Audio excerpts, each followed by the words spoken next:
Hey you guys, welcome back to my channel. If you're new here, I'm Christina, and in today's video, I'm going to be sharing just a little bit of a playroom slash homeschool room update and just kind of an update on where we're at with like our preschool slash kindergarten learning here in our homeschool. I swapped a couple things out in the playroom as I often do, but I even swapped one of our main elements to our playroom that really needed to be replaced. It was getting like old and kind of broken and we needed something new in here. So I want to share that with you. I want to share with you some of the resources that I'm going to be using for my 4 and 5-year-olds. I've been saying for the last couple of months now that as we transition out of more of our letter of the week focus and we start with some newer curriculum and resources, that I would also be switching up the way that we do our learning shelf.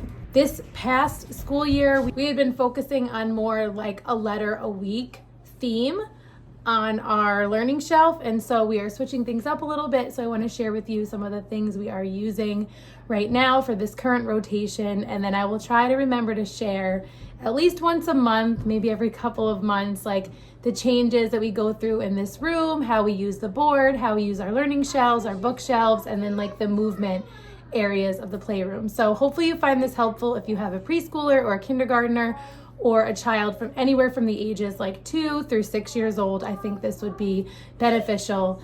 And even my 8-year-old uses this room quite a bit, so there'll be some things in here for her as well.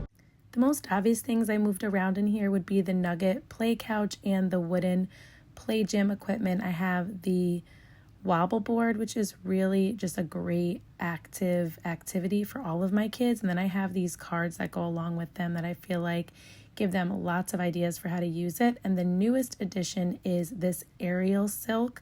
So we had kind of like a hammock swing situation there, and it kind of needed to be replaced, and they asked for that instead. I have a lot of ocean themed books out because we recently went to the ocean, and then in a few weeks we will go to the ocean again, and then also some pond and nature study books. I keep out this Love Every board for my littles, along with some tracing boards from Chock-full of Design and this little name puzzle for my 4-year-old, this name chalkboard for my 5-year-old, just different ways for them to engage with literacy and their names. I have a lot of brand new items to us on the learning shelf from Love Every. So their most recent kit came with this book, this functional clock, which I think is really helpful in a variety of ways. There are a bunch of different ways you can use it, including this little manual clock that they can set the time to on their own to match the clock and use in different ways. Then we have these one-to-one correspondence dominoes. You can use them just like dominoes, but you can also use them to match up 10 frames and numerals and the one-to-one correspondence with the number of things on each domino. So we're going to be getting a lot of use out of this, I'm sure. On the bottom, there's this rover root game, which is kind of like a STEM activity. This will be really fun. I know that my 5-year-old is going to love this. This, I know they're all going to be super pumped about, building their own marble track. And I love that it has a guide to give them different ideas for how to use it, to make it more accessible for them. This I also thought was really cool. This activity, kind of again, almost like a STEM activity where they're going through and matching up those pieces. So really the main difference that you'll notice is that this is not based around a particular letter.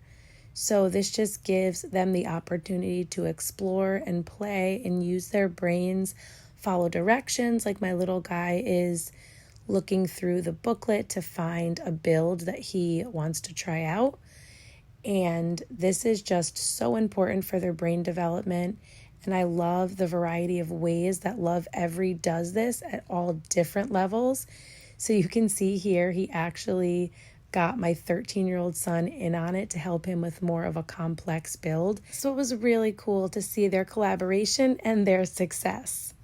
I just wanted to share another little activity I've been doing literacy-wise on the chalk wall for my 5-year-old, and that is just going through and starting to work on some word families using these same ABC See Hear Do cards that we've been using for a while for him to learn his letter sounds. So I've put a list of them up on the wall, and then I've put all of those in the basket, and then I have the actual letters themselves so that he can really continue to correlate the sounds with the letters themselves and the pictures and the movement that goes with them. I just want to show you one other area, and that is our art station. You can tell it is a used art station. They get a lot of use out of it. So there's chalk. There are some different manipulatives for doing math. That's just one of their Petri dish watercolor art tutorials we did. We have some life cycles here for them to have access to, always working on a character trait, and then some review starting with the letter A, and we'll just go through the alphabet reviewing. So a much smaller area that's focused on specific letters, but still following a similar pattern like we did. I just kind of cleaned up and refreshed our supplies up top. And this guy is loving the new Ariel silk. Really, they all are.